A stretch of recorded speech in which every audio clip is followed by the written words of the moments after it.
How's it going, guys? So this is the last vlog of the day. We are heading home now. We just we only did one Q&A, but we went and listened to Jason Isaac, who better known as Lucius Malfoy. He's also in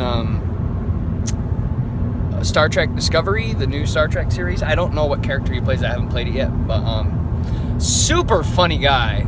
He was. We wanted to go to the Doctor Who one because they had a few of the companions on there, but we met some people on the trolley, and they said, "Oh, we're going to the Jason Isaac one," and we were going to do both. So we figured, okay, we'll do Jason Isaac and then we'll do Doctor Who. But it turned out they were both at the exact same time, so we just went to the Jason Isaacs one. But we weren't. I don't think we made a bad choice on that one. It was very, very good. It was just a Q&A session. People line up and ask questions, and he told stories and shared stuff. And what I was really happy about is that I was really thinking that most of the questions were going to be very Harry Potter centric, because that's what he's most well known for. But there was actually a lot of questions about other things that he's done. Like there was quite a few Star Trek questions. There was a bunch of questions from when he did Dragonheart, which I didn't even realize he was in. But no, they asked a lot of questions on a lot of different things, and I really like that. And Katie got freaked out because somebody asked the question, what's your favorite line in a movie that wasn't in the script, that he basically, what's his favorite ad-libbed scene or everything? And he said that it was the end of Chamber of Secrets, where he's in Dumbledore's office with Harry, and the script literally says that, you know, Dumbledore or Richard Harris says, "That'll be all, Lucius," and then Lucius is supposed to leave. So, like, that was it. But if anybody who knows Harry Potter really well knows that far more than that happens in that scene. Right. And everything after Richard Harris says, that'll be all, Lucius, is everything that happens after he says that line is completely unscripted and was all Jason Isaac just figuring it out. I mean, and he was talking, and he did it first, and then they said, "That's good, great." He's like, "Wait a minute." He's like, "Can I do that again?" Like, wait, he's like, "Where's Dobby?" Because obviously Dobby's with him, and Dobby's CG, so they're like, "Oh, wherever you want him to be." So he got to play with his whole idea of what he thinks he was gonna do to Dobby. So he like leaves, and then he like slips, and then they're like, "Oh, hey, we need to go clean up the floor. Jason almost fell." And he's like, No. He goes, "No, I just kicked Dobby down the stairs." And he's like, "Oh," he goes, "Well, he did something with your wand. What was that?" He goes, "Oh, when he got back up, I whacked him on the head." Yeah. Which they then added into the movie because that's what he did, but it's just it was really funny that he did that. And then they're like, "Okay," and he was like, "Wait, can we do this one more time? I feel like Lucius wouldn't just walk out without saying something to Harry." And they're like, "Sure, what do you want to say?" He's like, "I don't know, something good." And so the director was like, "All right, well, just say something." And so he, after Dumbledore says, "Thank you, Lucius, that'll be all," he turns to Harry and says, "Well, hopefully Mr. Potter will always be around," or something like that. To save the day. To save the day. And you're in the wrong lane. I know. And, Daniel Radcliffe says, "Oh, I will," or something like that. And he was like, he said after, "Wow," like, Daniel Radcliffe said, he was like, "Wow, he's better. Huh, even the kids are good. Yeah. Even the kids are better than me." Daniel Radcliffe's this, like, 12-year-old boy. 12, 13-year-old kid, yeah. It was really funny. But it just goes to show the natural talent that those kids had.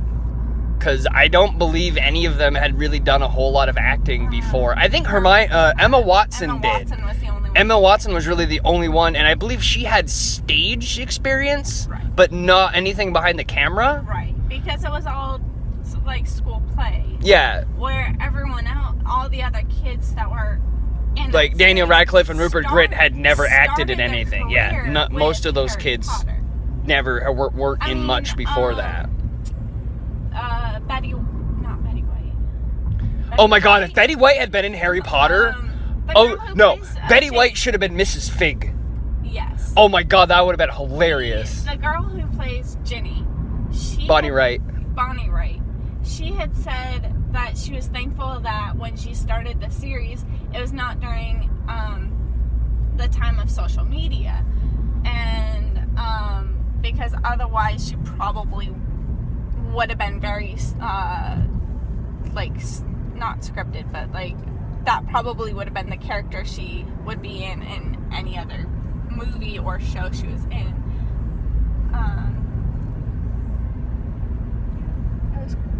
It was good.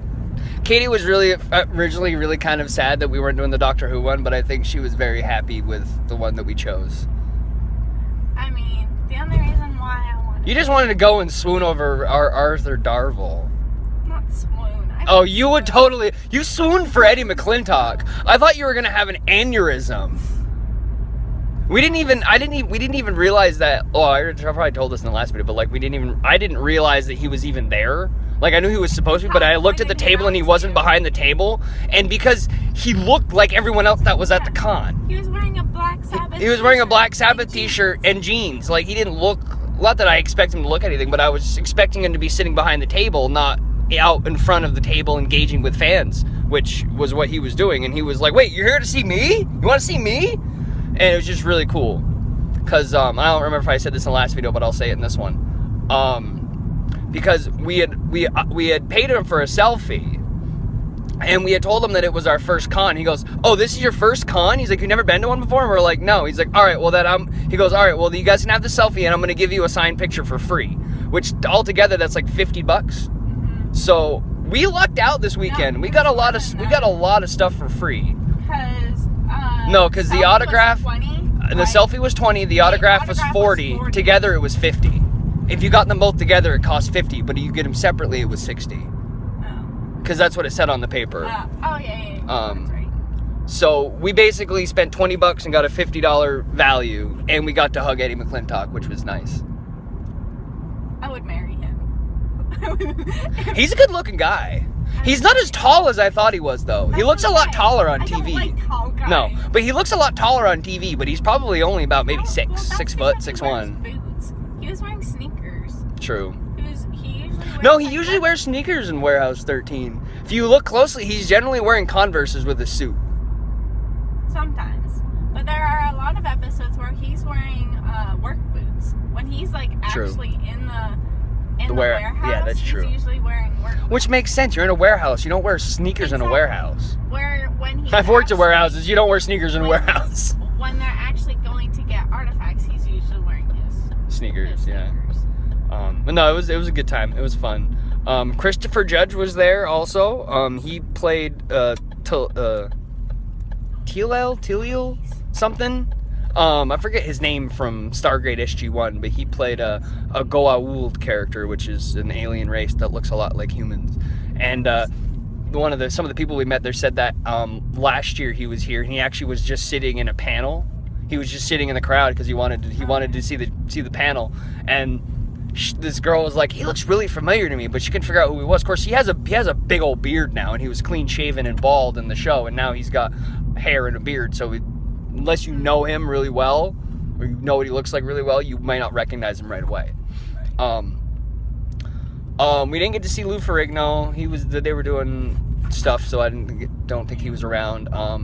We didn't get to see the Power Rangers, but when we were in the autograph celebrity area, they were already at the theater doing their panel, which is why they weren't there. It's all right. I need to head back out anyway, so I'll go pick some up.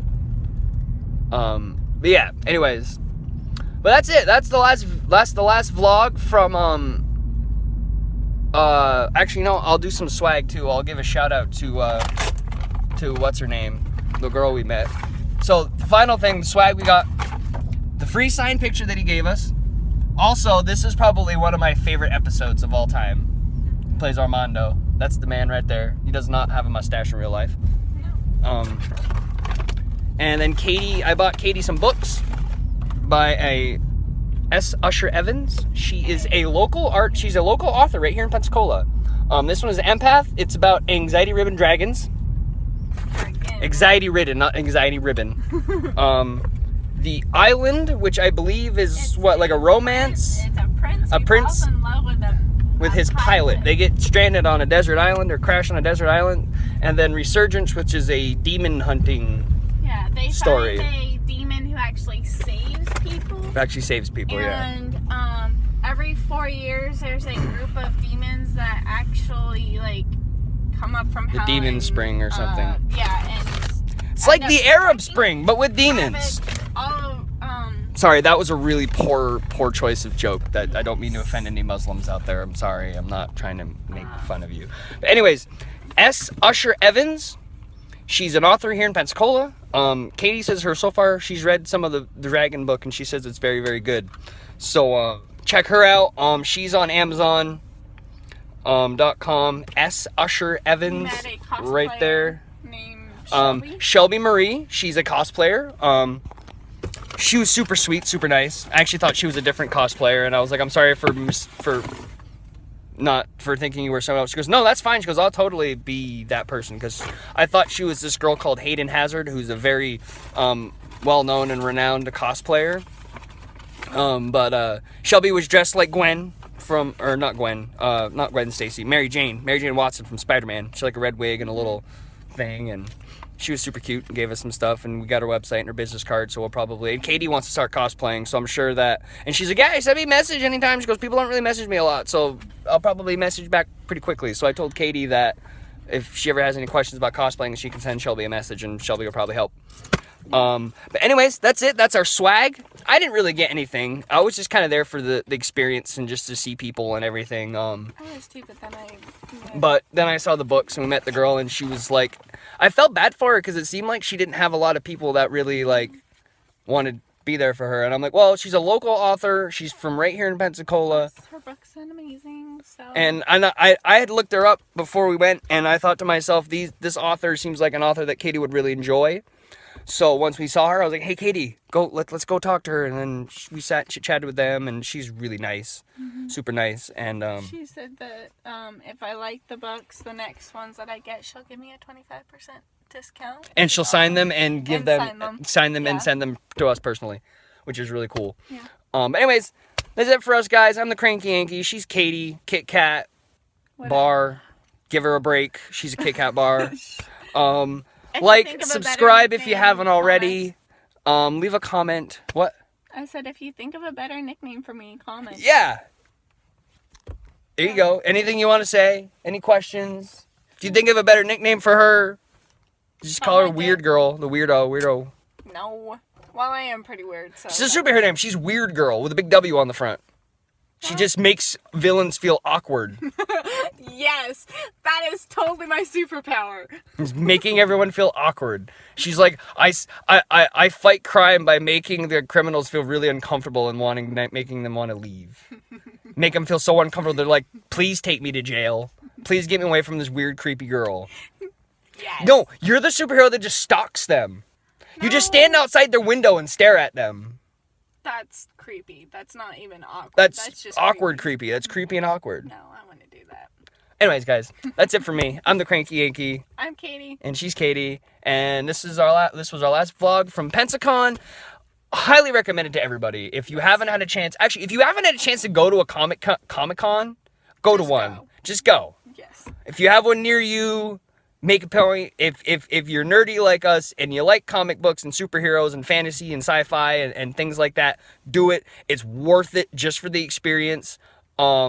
You don't even have to dress up. You don't have to dress up. We didn't really. I mean, she has a Marauders map dress that she's wearing. I've had 4 people comment on. She had 4 people comment on it today. Oh, notes on best cosplays. I saw a Hamburglar. There was a girl dressed up like the Hamburglar from McDonald's, which I thought was amazing because it's the Hamburglar. Who the hell cosplays the Hamburglar? That's awesome. Not as many Harley Quinns as I thought. A lot of Harry Potter cosplays. A lot of Harry Potter cosplays. A lot of Overwatch, too, which doesn't surprise me. That's very popular right now. But anyways, that's it for us. Like and subscribe. Leave a comment. And we'll see you in the next one.